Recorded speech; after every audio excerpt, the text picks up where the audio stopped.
Even today, Rome is a city which fascinates us with its mixture of the sophisticated and the romantic, the sacred and the profane.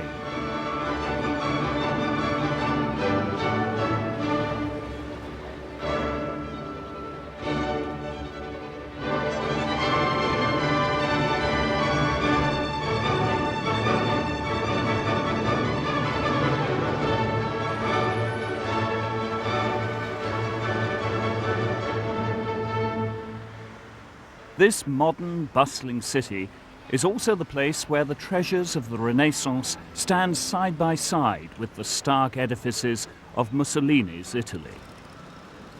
And in amongst it all are reminders of the great civilization which stood on the same 7 hills.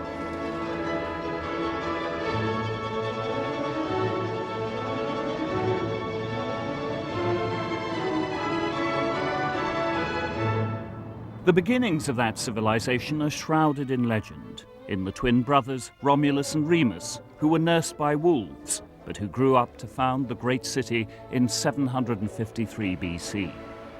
Archaeologists now believe that Rome began around 3,000 years ago, as a collection of wooden huts on 7 hills beside the river Tiber.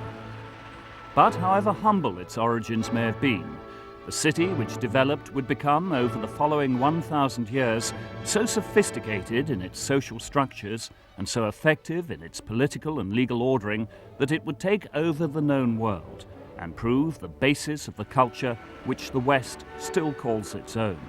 In a very real sense, when we look at the treasures of ancient Rome, we are looking into our own beginnings.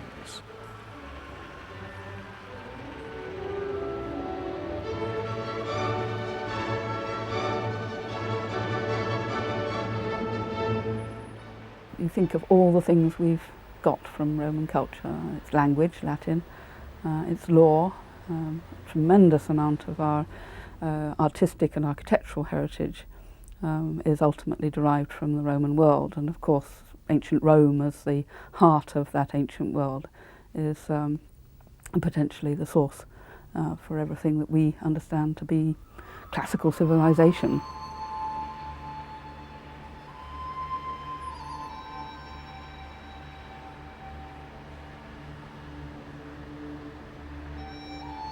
Romulus, so the story goes, founded the city on the Palatine Hill in 753 BC. A small village in a not very prepossessing location with its marketplace on marshy ground between the Palatine and the Capitoline Hills grew to be the birthplace of modern civilization. It was not a quick nor an easy transition, and the martial history of Rome is marked at its outset by many defeats at the hands of the other Italian tribes of the time. But their persistence paid off, and by the 3rd century BC, the Romans had conquered most of Italy. This brought them into conflict with the Greeks.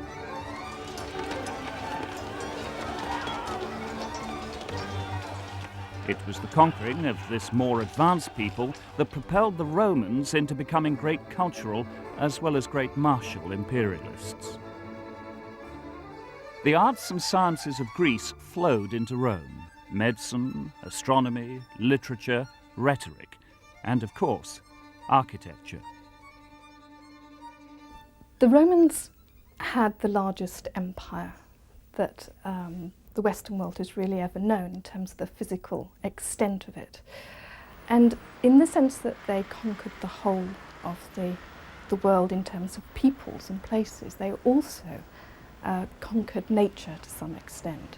If you think about Roman roads, Roman aqueducts, Roman harbours, they were changing the shape of the whole of the landscape, cutting roads through mountains, making tunnels, cuttings, taking water over land, so therefore making rivers, making solid structures in the sea. But you can also see it if you actually look at the city of Rome itself, because although Rome started off as a city on 7 famous hills, but also perhaps another 3 or 4, not all of these hills are now anything like the shape they were when the Romans began. Particularly something like the Palatine Hill has been levelled on the top, it's been extended on the sides. The building of Domitian's palace, for example, involved cutting away part of the hill to create the sunken stadium, but also building up and terracing out towards the Forum. And the sort of views and panoramas that we get today are largely a result of Roman reshaping of the whole of the Palatine Hill. The view from the Palatine Hill is perhaps the best preserved of its features, a feature, of course, which owes its existence to no human architect. In the distance, the original occupants of the royal palaces would have been able to see the Temple of Jupiter on the Capitoline Hill, and in the valley below they would have seen the Roman Forum.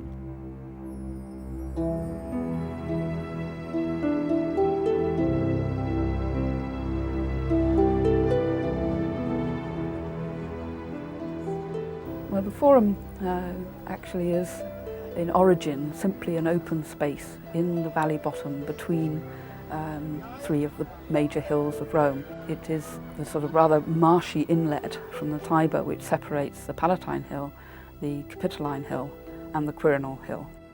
And as such, it was a sort of communal meeting place.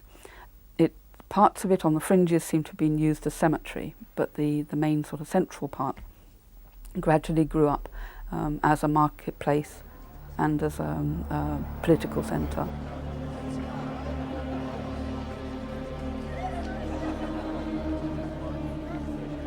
The excavations which have been carried out there, it's the one area in Rome which has actually been consciously excavated for archaeological purposes. It was excavated towards the end of the last century, between about 1880 and 1910. There were concerted efforts to actually expose the Roman Forum. And what we have on the ground now, in fact, as ever with the rest of Rome, is its final phase rather than its beginnings. The remains of this site have been excavated and have stood the test of time, whereas the Palatine has not. Although the Forum was founded with Rome in the 8th century BC, those ruins which can be seen on the site are, like those of the Palatine, mostly of a much later date. For instance, what remains of the Temple of Saturn, the god who was father to Jupiter, the chief Roman god, he whose temple sat on the Capitoline Hill, are 6 Ionic pillars which date from its rebuilding in about 370 AD.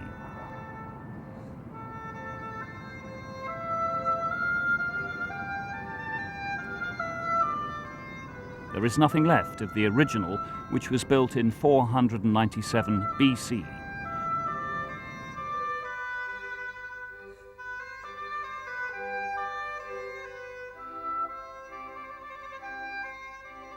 Likewise, the Temple of Vesta, the goddess of the hearth, was first built in the 6th century BC as no more than a wooden hut. But the remains we can see here date from the 3rd century AD. It was here that the great symbol of Rome's endurance was tended, the eternal flame. Its maintenance was entrusted to the Vestal priestess, and the sacredness of their vocation was such that each was expected to swear an oath of chastity and to keep it on pain of being buried alive. The remains of their house can also be seen, although again the traces of this building, dating from after 64 AD, hide those of the much more ancient building which would have sheltered the first of the Vestal Virgins. Beyond this can be seen the most famous of the treasures of ancient Rome. And this is no solemn place of worship, dedicated to a god or deified man, nor is it an arch erected to celebrate some triumph by a great emperor. It is a monument to the Romans' ability to enjoy themselves, and enjoy themselves in ways which would turn the stomachs of most people today.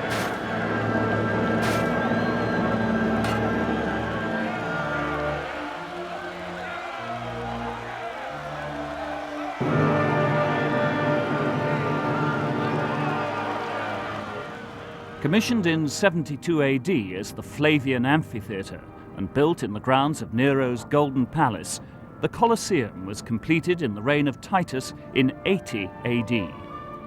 That any of it remains is a wonder. That despite being used as a quarry throughout the Renaissance period, it is still a mighty structure is a miracle.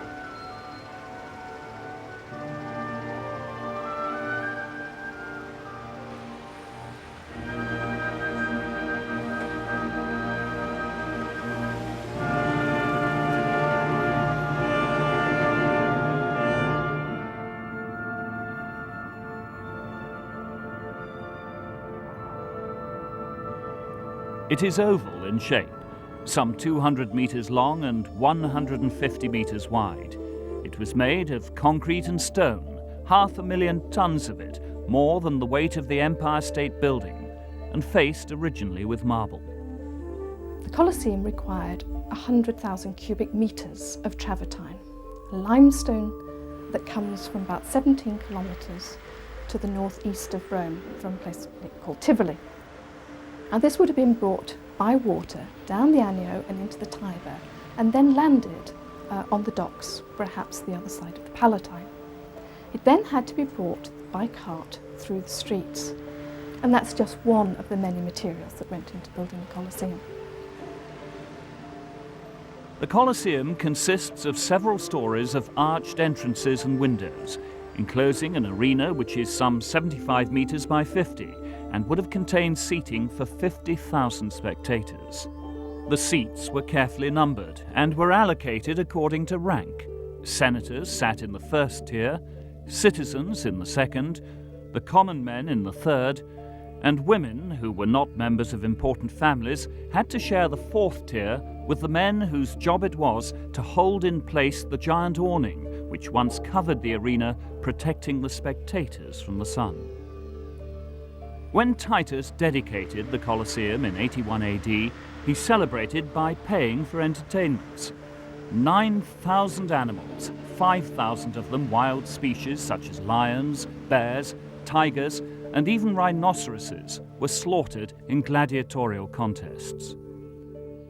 Well, the Colosseum is often in popular view merely a place for rather bloodthirsty entertainment, but it is important to remember that the very organisation of these gladiatorial shows, wild animal hunts, had a very serious religious function. The origins go back into the Republican period in Rome. Gladiatorial games were held on the occasion of important funerals or funerals of important men, and continued throughout the rest of the imperial period to be held, especially on the occasion of imperial funerals. Private individuals could, if they were very wealthy, also organise gladiatorial games as part of funeral celebrations. But the Colosseum would be used principally for one major festival in December, which was the point at which the magistrates of the city changed over. It's the whole yearly cycle of political and religious existence in the city that the incoming magistrates would pay for a set of games in the Colosseum. And the ritual itself was thought to be both hardening, as it were. It was a shocking experience to see people killed, but it was meant to be bound up with the idea that Roman society as a whole required that sort of ability to confront death. An interesting and surprising detail of these games is that they seem to have involved female gladiators. When the Roman writer Martial wrote a book celebrating the games, he noted that noble tradition tells how Hercules slew the lion in the wastes of the Nemean Valley. Let the ancient tale be reduced to silence. After your shows, Caesar, we can say that we have seen such deeds performed by a woman's hand. There is, however, no evidence that the Colosseum was ever the venue for the sacrifice of Christians to the lions. Today, the underground passages where animals were caged are exposed to the air. Originally, a wooden floor would have lain over these, which would have been covered with sand to resemble solid ground and to soak up the blood.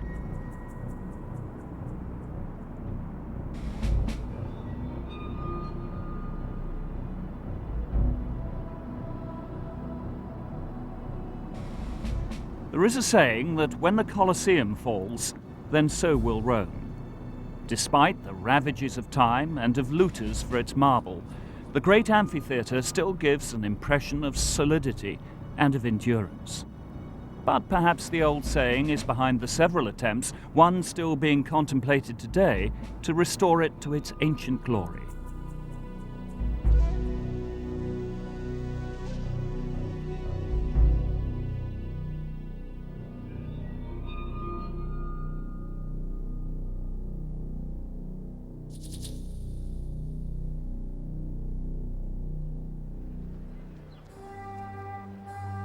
most of what remains on the Palatine Hill dates from much later than the ancient period. Indeed, today, the 16th century villa of the Farnese family, with its fountains, grottos and gardens, must be negotiated before the older ruins can be reached. But even these date from the later Republic, or early Empire, rather than from the earlier time before 509 BC, when Rome suffered the tyranny of kings.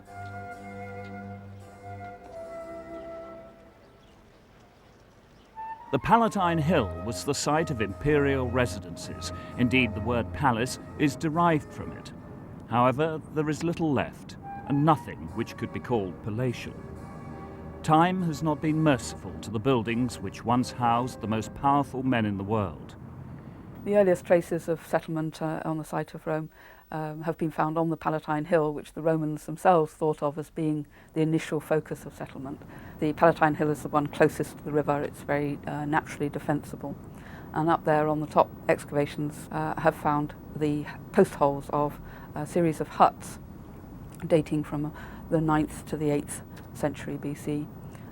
The huts would have been quite large. They're about 8 metres by 4 metres, so a sizable hall, walled with wood and wattle and daub, and thatched with reeds. But the Romans themselves, interestingly, in their later tradition, they actually preserved one of these huts as a monument to what they saw as the original settlement on the Palatine, that even in the 4th century AD, tourists to Rome could go and see the hut of Romulus, as they called it.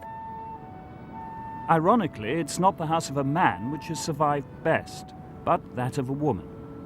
The Casa de Livia, or the House of Livia, named after the infamous and powerful wife of Rome's first emperor in the 1st century BC, lies just behind the unexcavated palace of her son Tiberius, who became the 2nd emperor. In Roman society, women had very few rights and were considered to be second-class citizens. Even women of imperial birth were not officially allowed much responsibility, but unofficially, they sometimes wielded an influence which was the next best thing to direct power. It was a feature of the time to marry for status, to marry people from the right background, to marry to give you a sort of alliance.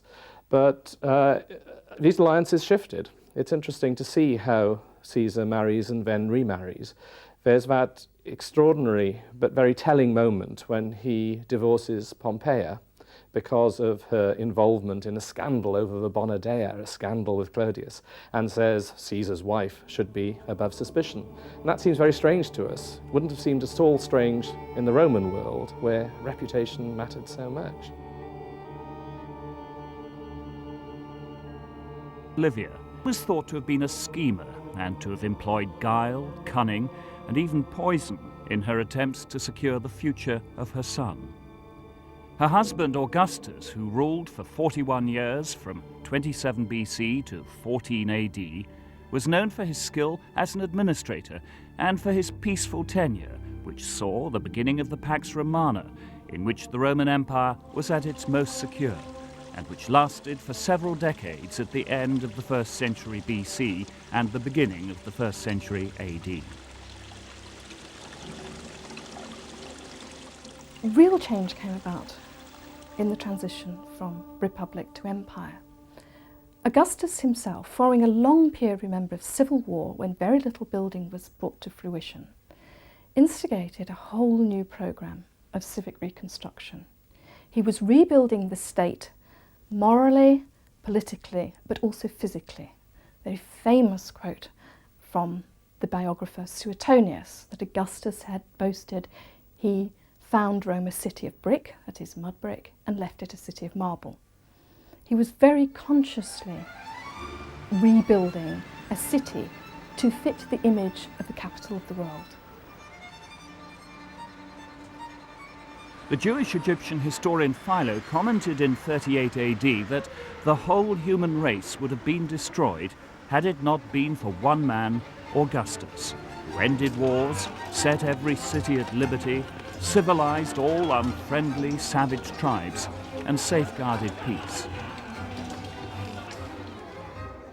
But as Tacitus pointed out in 110 AD, he also slowly eroded the power of the Senate, bringing to the role of emperor the powers of an autocrat.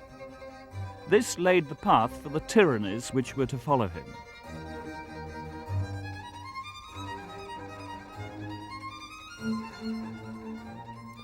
Everybody had an agenda. Pompey's agenda was to get land for his troops. Caesar's agenda was to try and get a decent province rather than the woods and glens of Italy. And Crassus's agenda was to get a command, get a glory, to establish himself as a frontline figure in Rome. The Senate's agenda, or their opponents in the Senate's agenda, was to stop them. There was this perpetual struggle to prevent any individual from getting too big. Augustus was also a great patron of the arts. Virgil, Horace and Ovid all flourished under his patronage, although the last of these eventually fell from favour and was finally exiled. Virgil's great masterpiece, the Aeneid, was dedicated to the emperor, who, like the poem's hero Aeneas, was said to be descended from the goddess Venus. Aeneas was also the founder of the Roman people, and Virgil intended his characterization to embody the qualities of purposefulness and service which he knew Augustus valued. The other change that Augustus brought out was that after his reign, only the emperors were able to build temples or other major public structures. If you think about the famous buildings, they are the Forum of Augustus, the Forum of Trajan, the Baths of Caracalla. All of these major buildings are named after the emperors. Or the temples, they're rebuildings, the Temple of Castor and Pollux, Temple of Antoninus and Faustina, the Pantheon itself, are all buildings built by, for the emperors. No other individual leaves his name on a building after the time of Augustus.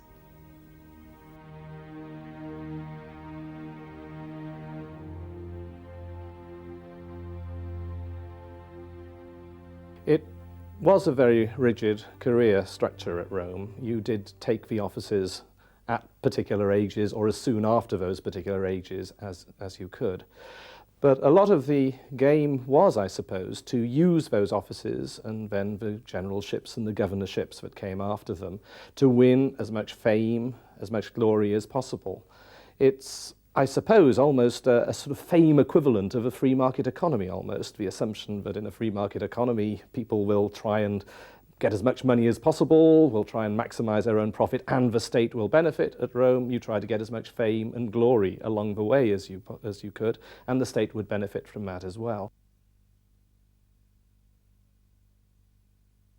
The Forum was the focus of not only most civic aspirations in the city of Rome itself, but it also pretty soon reflected imperial ambitions as well. What we see now is largely the product of one man's ambitions in particular, and that's Julius Caesar in the middle of the 1st century BC, and his successor, the first Roman emperor, Augustus, because in typical Roman way, power was expressed in terms of building, public building, and they took over Rome's political centre, the Forum, and transformed it into a monument to their own power. The great Basilica Julia was built, the Porticus of Gaius and Lucius, what we call the Basilica Pauli Aemilia, the Temple of Castor and Pollux was rebuilt, and even more importantly, under Augustus, a great temple of deified Julius Caesar, his own adoptive father, was set up at one end of the Forum, matched by a great temple of imperial harmony at the opposite end of the Forum.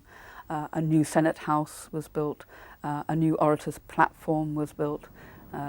It became essentially a sort of dynastic monument to the Roman emperors and the basis on which they claimed power. Augustus's stepson Tiberius became emperor in AD 14 and was by all accounts equally as effective as chief administrator. His image was fatally tarnished, however, by the fact that he misused the power which Augustus had brought to the position of emperor in pursuit of more selfish ends. Most sensationally, he's believed to have indulged in bizarre lusts and habituated a holiday palace on the island of Capri, which became notorious as a site for his sexual experimentation. This, along with his awkward and pimply appearance and his propensity for drunkenness, did not make him popular, and his death in 37 AD was greeted by cries of "Throw Tiberius in the Tiber." It was during his reign that in the Roman province of Judea, the leader of a Jewish cult, Joshua ben Joseph, was executed by crucifixion.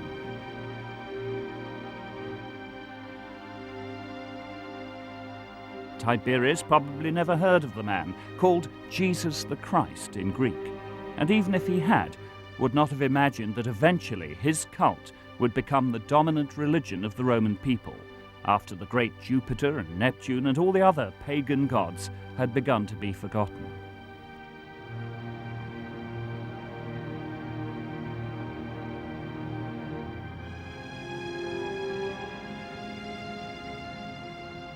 The site of his mother's house is relatively small and simple next to the sprawling magnificence of the Palace of Domitian, which dates from the end of the 1st century AD.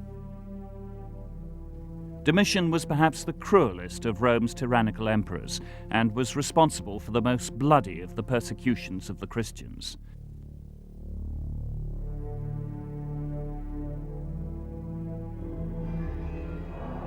It is perhaps apt that he came to one of the bloodiest ends to befall a Roman emperor when he was murdered by an ex-slave in 96 AD.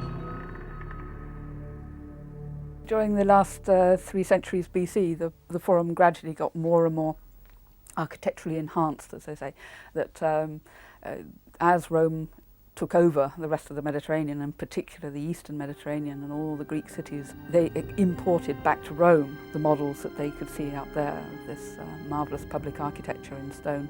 And the Roman Forum was one of the major focuses of this new imported architecture. And they built great basilicas and porticuses, and the temples got rebuilt, and everything got ever more luxury architecture. All of these sacred buildings lie along what was called the Via Sacra. Nearby, on the Forum, was the site of the temple of Castor and Pollux, the twin gods credited with fighting on the side of the Romans in their battles against the Latins in the 5th century BC. The temple was dedicated to them in the 5th century BC, but the 6 Corinthian columns which remain are from 6 AD. The splendid entablature which surmounts it is, however, an addition dating from the time of the mighty Augustus. Further along the road, the much younger Temple of Julius Caesar has fared even less well. The temple where the mortal remains of the famous dictator were brought, where Rome's first great conqueror and empire builder was cremated, where he, whose avowed aim was to outshine Alexander the Great, was deified by his successor Augustus, is now no more than rubble. The thing to remember particularly about Rome is that by the end of the 1st century BC, with the first emperor Augustus, it was the largest city in the ancient world. It had well over 1 million people, perhaps very, very more than 1 million people. It was at least twice the size of its nearest rival. This made it a very special place, and it makes it a very remarkable archaeological site. It's a place where the emperors essentially expressed every ambition they ever had about their own power and about the power of the Roman Empire.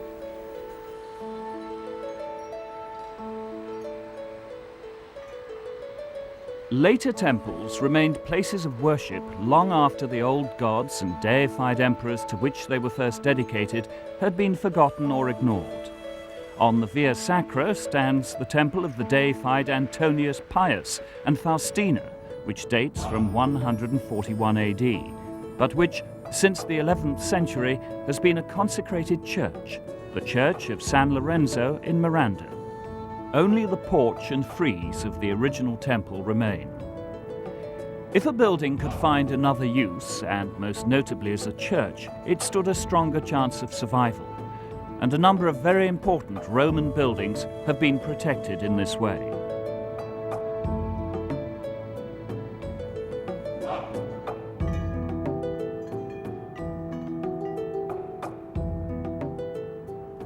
Another such in the Forum is the Curia, which stands much as it was rebuilt in 283 AD.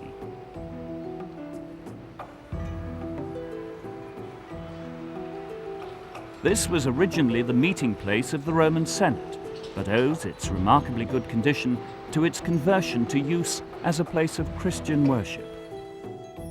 The senators were a body whose power and influence were linked to the magnanimity of whoever was emperor. Under Trajan, for instance, they were valued and used as counselors and as safeguards for the public good. But in the time of Caligula, Tiberius's disastrous successor, they were no more than puppets. It is said that Caligula even added his favorite horse to their number.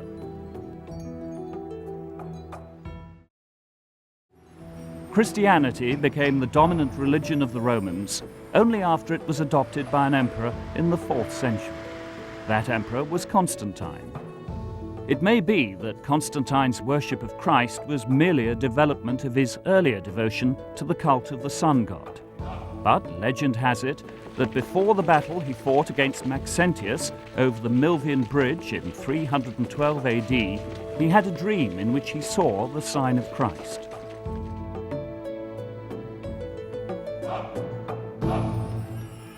The battle he subsequently fought was successful, and Maxentius was forced to abandon his position and was driven into the river Tiber. Whatever the manner of his conversion, it had real consequences for the Christians of the Roman Empire, who were recovering from one of the cruelest of their persecutions under Diocletian.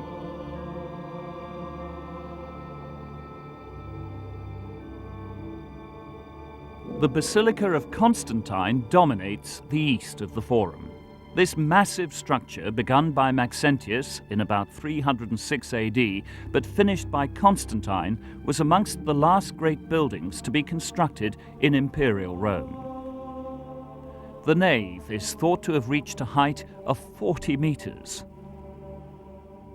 A whole new series of forums were built subsequently. The old Roman Forum was not the only one for the whole of the later history of Rome, and all of them in their way took their model from the original Forum. These are the ones where all the great ceremonies of state would take place. Imperial funerals were staged, you name it, any sort of major expression of political and social and religious activity in Rome still was focused predominantly or took place by way of the Forum.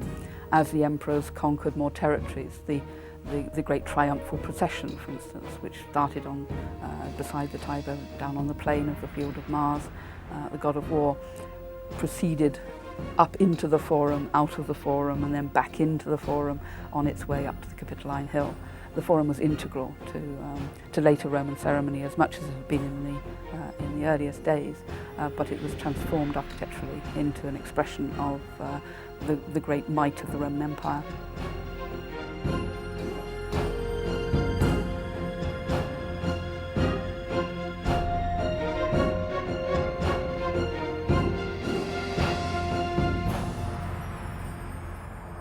Looking down on the Forum from the Palatine Hill, as the imperial family would have done, its east entrance is marked by the Arch of Titus.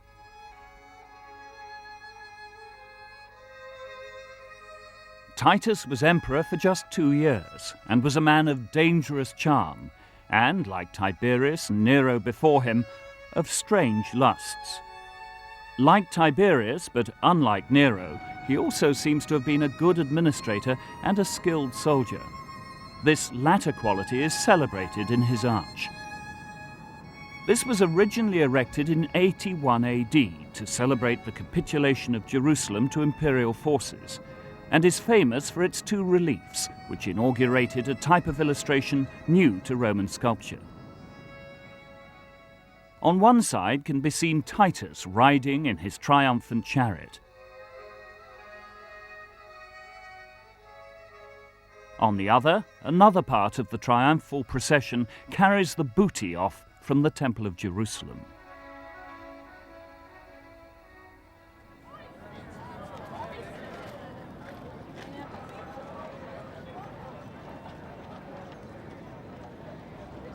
Looking outside the Forum, the Arch of Constantine can be seen.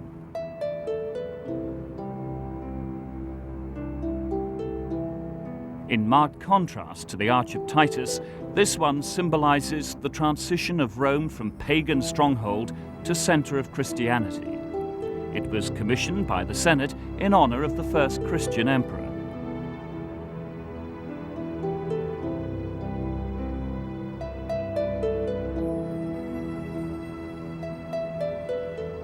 It's covered by old reliefs culled from older edifices, monuments to Hadrian, Trajan, and Marcus Aurelius. The friezes, which date from Constantine's own time, are feeble by comparison. The empire by this time was changing, and Rome's days as ruler of the world numbered.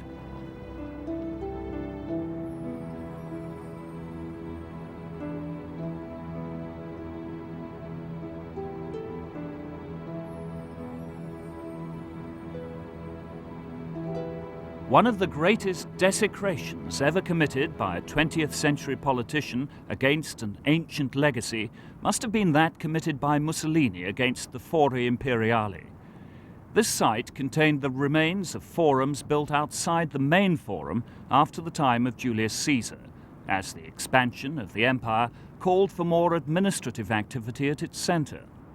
These were covered by buildings in the Renaissance, but uncovered again in 1924, when Mussolini cleared the area in preparation for a wide avenue. The avenue would have given him the opportunity to hold military parades, which could employ the impressive Colosseum as a backdrop. He hoped, no doubt, that this would imply that the empire that he hoped to establish was one which would reflect that of Italy's ancient ancestors. Mussolini paved over much of the forums and proceeded with the building of his avenue, now a main route through the city and never free of traffic.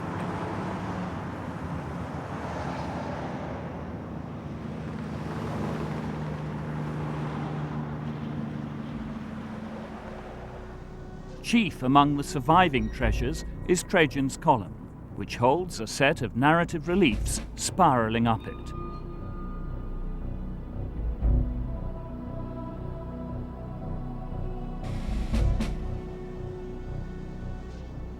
These magnificent illustrations tell the story of Rome's wars against and eventual victory over Dacia, now modern Romania, in 106 AD. They're famed for the realism of their detail.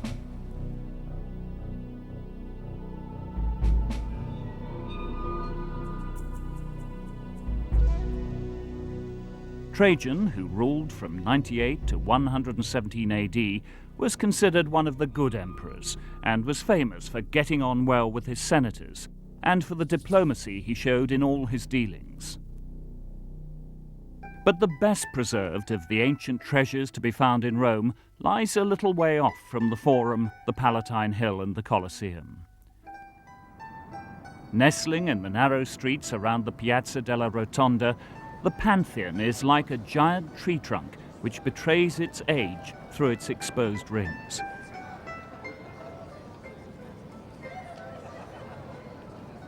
Originally, this location would have been the Campus Martius and would have been equally as crowded, with offices, public baths, and temples. Entering its domed interior would have been like stepping from chaos into serenity.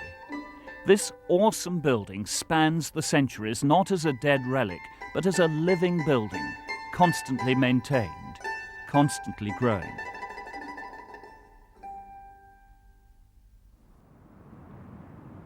It was built as a pagan temple by the Emperor Hadrian in 126 AD.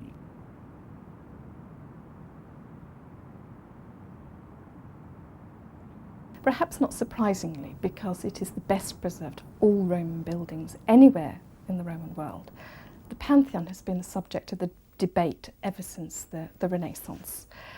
It's particularly unsatisfying to trained architectural eyes because there seems to be a misfit between the porch, the part you go in through, and the circular domed interior. It's also enigmatic in terms of its function. Our literary sources, our ancient sources, hardly mention it at all. It may have been dedicated to all the gods, hence Pantheon. It was also certainly used by Hadrian as an audience chamber. It's certainly not a temple in the normal Roman sense of the word. Because it's circular and domed, and because its light comes through this central part, it's also been invested with a certain cosmic significance. And a lot of debate is really concerned to what extent there is some sort of grand order in the design of the Pantheon. What's more interesting to me, of course, is that this was, until the 19th century, the largest single domed space anywhere. It's larger by a few feet than the Dome of St. Peter's in Rome and the Dome of Christopher Wren's St. Paul's in London. Pantheon is remarkable on many, many different scores. Apart from being the largest concrete dome in the Roman world, it's also the best surviving Roman building we have. It's situated right in the middle of the field of Mars. So the Pantheon, which looks out onto all this space, would be the sort of place where the emperor could sit in state, surrounded by statues of the gods and his ancestors in the niches all around the walls, and the whole court. In the popular mind, Hadrian is best remembered for the wall which spans the ancient border between Britain and Caledonia, a practical rough brick structure along which Roman soldiers would patrol. Nothing could be more different than the Pantheon, truly Hadrian's great gift to the world. Originally it was built by Agrippa in 27 BC. Hadrian had this structure demolished, however, and after building the redesigned Pantheon, remembered Agrippa's original building by carving his name across the new one's front. For centuries, this led to confusion over the identity of the Pantheon's architect and its date. It is a stunningly impressive structure today, despite missing the bronze which would have originally lined its roof. The bronze beams which had once supported the porch roof went to St. Peter's Basilica in the Vatican, requisitioned by Pope Urban VIII for Bernini's Baldacchino. In medieval times, it was converted into a church, and later its porch became a marketplace, where poultry and then fish were sold as late as 1845. Most importantly, it survived. Over the centuries, the ground level surrounding it has risen, so that when one comes across it, entering the square from the winding streets, it appears squat, short but very broad. It would not have done so at the time, of course. The dome's span is larger than that of St. Peter's Basilica.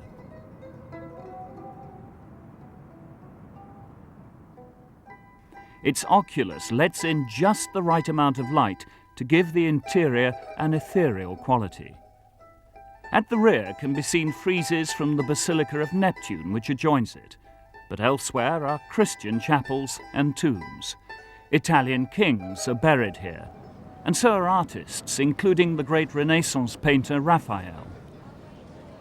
This building takes us vividly back to ancient Rome and shows us its best side, the tranquil opposite to the blood and guts entertainments held in the Colosseum, the centre of calm in the midst of a bustling city, and perhaps a site of reflection at the heart of an ever-growing, ever-warring empire.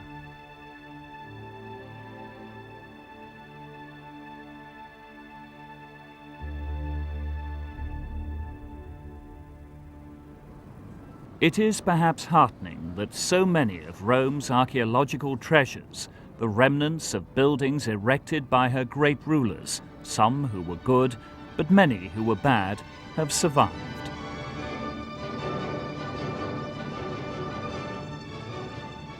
We in the West are fortunate to be able to claim this sophisticated civilization to be our own, offering up its tales of history and showing us the origins of our cultured and civilized world.